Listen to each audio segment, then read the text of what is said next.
ayda yaşlamız için häzir döwletlen ýörüýt aýdym işletip valis. Häzir Bedireniň dostlary golloýa. Yaşlamyda valis tant etdirýär. Yaşlıyım güllesin,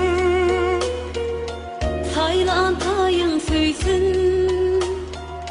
yar dostun yara, bilmi gül ara, tikenler bulmasın. bilbiller sayrasın, tergüller solmasın. Ömrün irici, sevgilim eci, ayrılık gelmesin.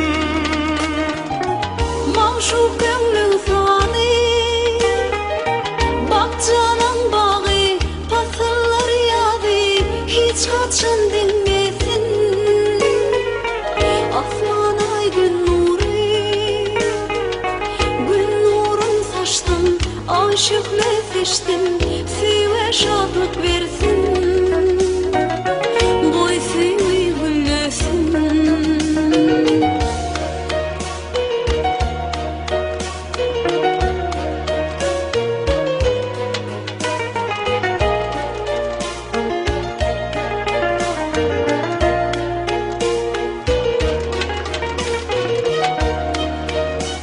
Yaşlar bahsonu. Boşalara. Bedenizden baktı ol, soy mutlu olsun. Yaşlımız başlı olsun.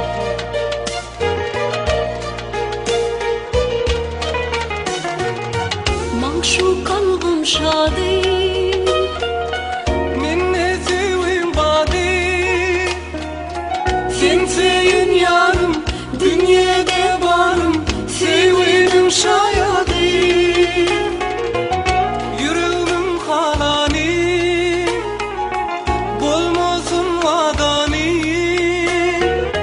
Seveceğim sensin, geleceğim sensin, ömrümün manisi. maşuk gönlüm sadı,